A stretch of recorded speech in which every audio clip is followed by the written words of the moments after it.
Hello, everyone. I'm Colin Tessier of WrestleZone.com, joined by Dak Draper, who will be challenging for the NWA National title at NWA Hard Times 3 on November 12th. Dak, how you doing today? I am doing great. My training's going great. I'm super focused on NWA Hard Times. I just got off of a stretch where I wrestled 8 matches in 7 days. I am coming in super prepared. You bring it up, so let's start with that. What 8 matches in 7 days? How does that kind of help you get into the prime readiness for this match you're with Cyon at NWA Hard Times 3? It just makes everything I do even more second nature. It makes me not even have to think about what I'm doing. Like it becomes where I'm not having to think to react for something that Cyon does. I'm gonna feel what he does, and I'll know. My body will know. My muscles will know. My muscles will have built up that muscle memory to just react without me even having to think, faster than the mind can think.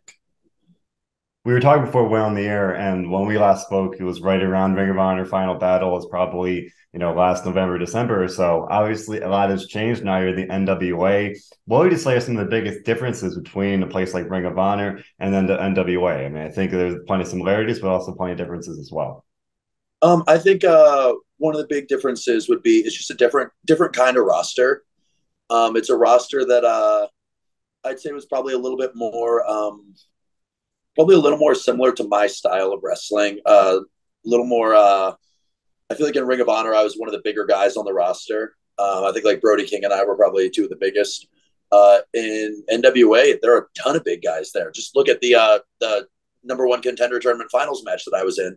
I faced Chris Adonis and Thrillbilly. I was the smallest guy in the match. There was never a time in Ring of Honor where I was in a match, especially a multi-man match, where I was the little guy. So that's definitely been a big thing. But I like that because I'm so agile. I can really lean on some of my agility. Where there were times in Ring of Honor where I focused more on just imposing my will and keeping control and being a control wrestler. I There were times where I could really just I can really like let it fly, let my athleticism and my agility speak for itself.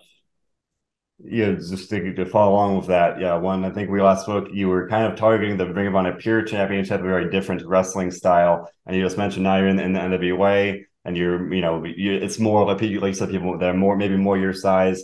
Just to kind of hone in on that, how is that really maybe necessarily changing your wrestling style in a way, or are you adapting your wrestling style to kind of to correspond with that?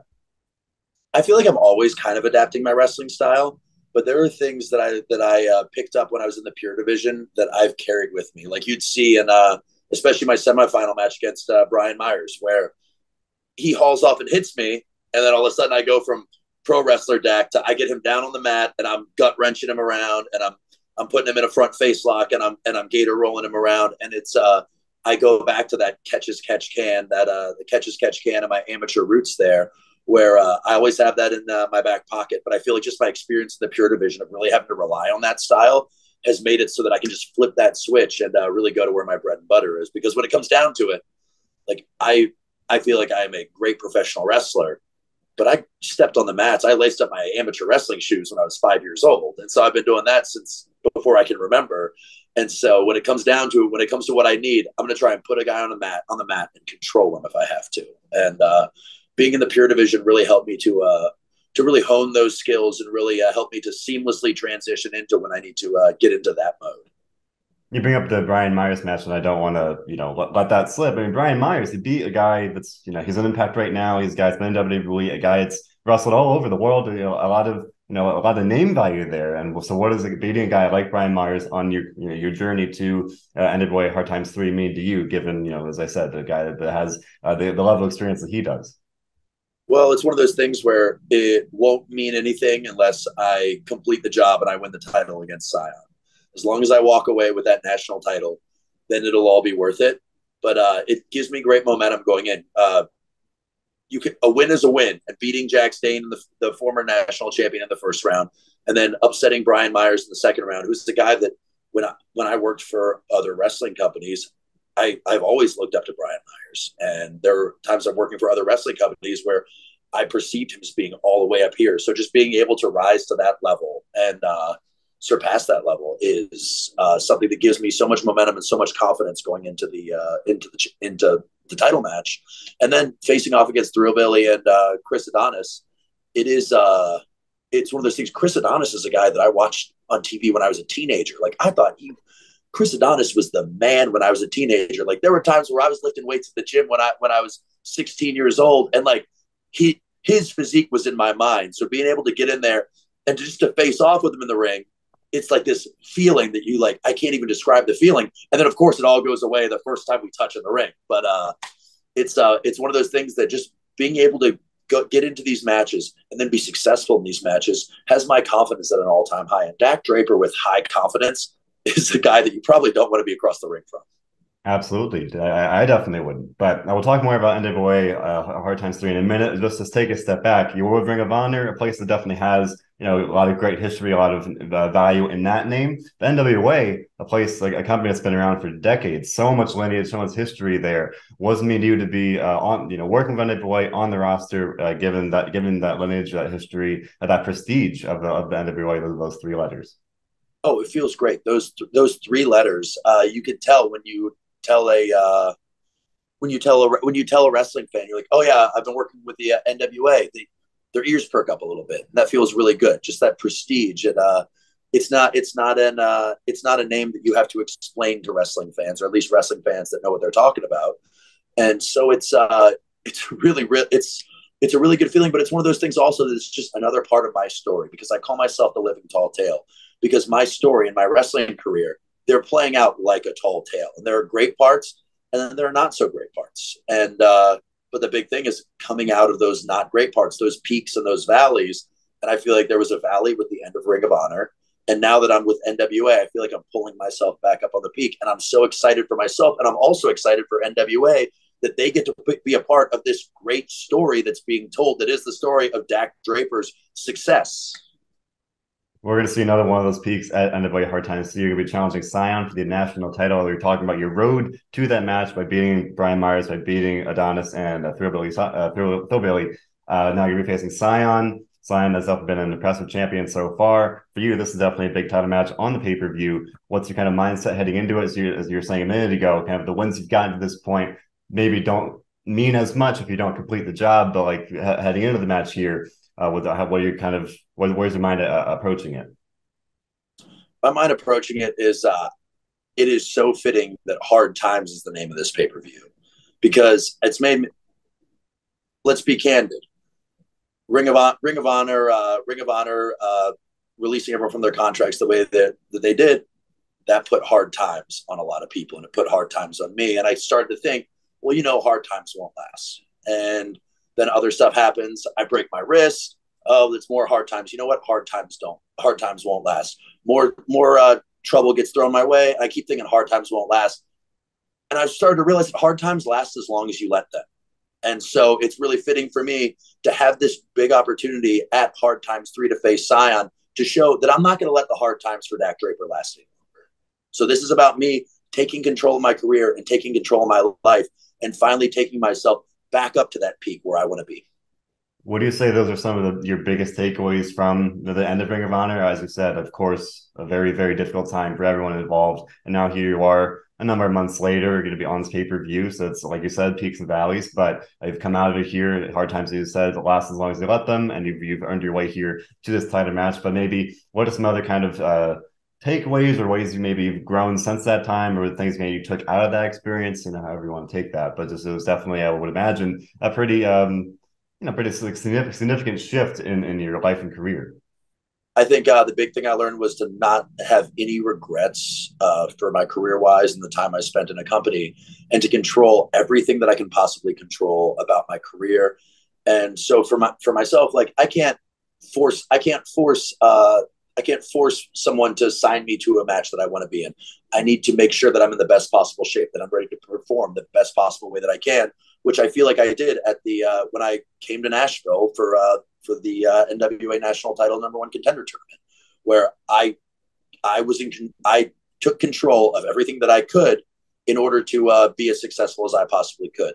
And that comes down to things I do every day. Like everything that I eat, every calorie that I eat is for a reason now. And it reflects in my physique. I feel like if you look at a picture of Dak Draper in Ring of Honor and a picture of Dak Draper now, I look a lot, both more muscular and more defined, because I've been focusing that hard on doing everything that I can to not have any more regrets, because I used to think, oh, it'd be, if I had nicer abs and if I had nicer abs, maybe things would go better for me. And then I just thought that, and those are just thoughts, and it's just wasted thought if you don't do anything about it. And so I've wasted no thoughts. I've had everything that I've wanted to do. I've done. I've gotten my ring work exactly where I want it to be. My conditioning is exactly where I wanted it to be. My physique is. My confidence, as you can tell, is higher than it's ever been. And I am completely poised. I think I'm in the driver's seat, and I think it's going to be a really bad day for Cyon, and it's not going to be a very fun day for Austin Idol when he's standing outside of the ring watching his son versus Dak Draper. Definitely not. Definitely not looking forward to seeing that match at NWA Hard Times 3. Don't want to keep comparing things to Ring of Honor, so let's go into a different direction. What to you makes the NWA stand out? We were talking about the roster earlier on, but maybe in a more general sense, is it the environment, maybe the general wrestling style or the brand? Like, what are the things that can make NWA stand out to you, or that maybe are compelling to you as someone that's working there now? I think there are quite a few things that make NWA stand out. I think you have a lot of characters on NWA, a lot of guys with big personalities. Like, look at Thrillbilly, who I faced in the finals of the #1 contender tournament. That guy is like a cartoon character. He's got Pollo Del Mar on the side with him. He's yelling all kinds of crazy stuff, talking about changing tires, lug nuts, and stuff like that. The characters also, I feel like with NWA, you get a lot of short TV matches. It's like bang, bang, bang. You're getting a lot of variety on every show. They have a little bit of something for everybody. You have some funny guys. You have some guys that are going to kick some ass. You have some athletic guys.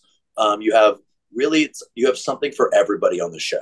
And I think and you'll see them every episode because there's a lot of variety. You'll get some scary guys. You'll get some comedy. I just think it has a variety, and it really has something for every kind of wrestling fan.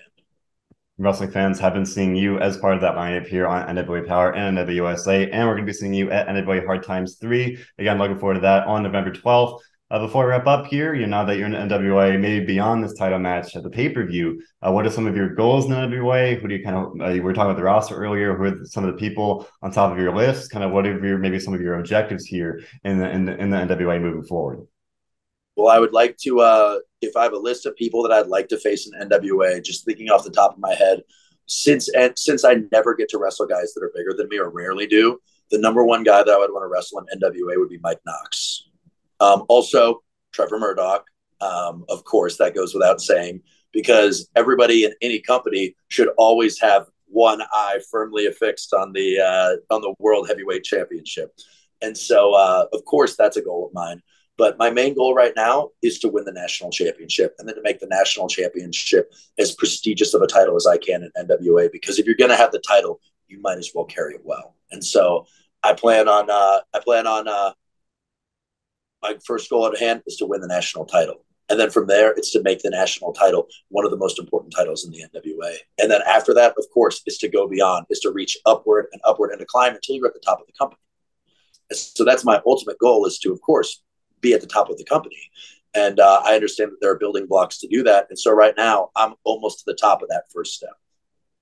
And we'll see you take that step at the pay-per-view NWA Hard Times 3 on November 12th in New Orleans, or Louisiana at least, sorry. So that one last time, Dak, here, going to be challenging Cyon for the national title here at NWA Hard Times 3. What can fans expect to see when the two of you finally collide at the pay-per-view?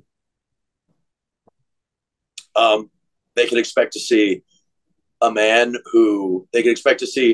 one man standing in the corner of the ring who's given everything that he has, lost everything he has multiple times for wrestling, but has made sure to keep going forward. Because every time that I think about stopping, I think about all these gifts that I have, about my height, my charisma, my speed, my athleticism, all these great gifts that I've both been given and that I've cultivated through a lot of hard work. And that's all for nothing if the story doesn't end well. So like I said before, I call myself the living tall tale because I believe that this story is going to end well. And I want everyone else to believe that this story is going to end well. And everyone that's watching gets the treat of not just hearing a great story, a great tall tale that generations from now, 2,000 years from now, when society doesn't exist and aliens come down to see what Earth used to be, they're going to read about how this guy, Dak Draper, kept getting knocked down and kept building back stronger and stronger and stronger until he was at the top of the wrestling industry.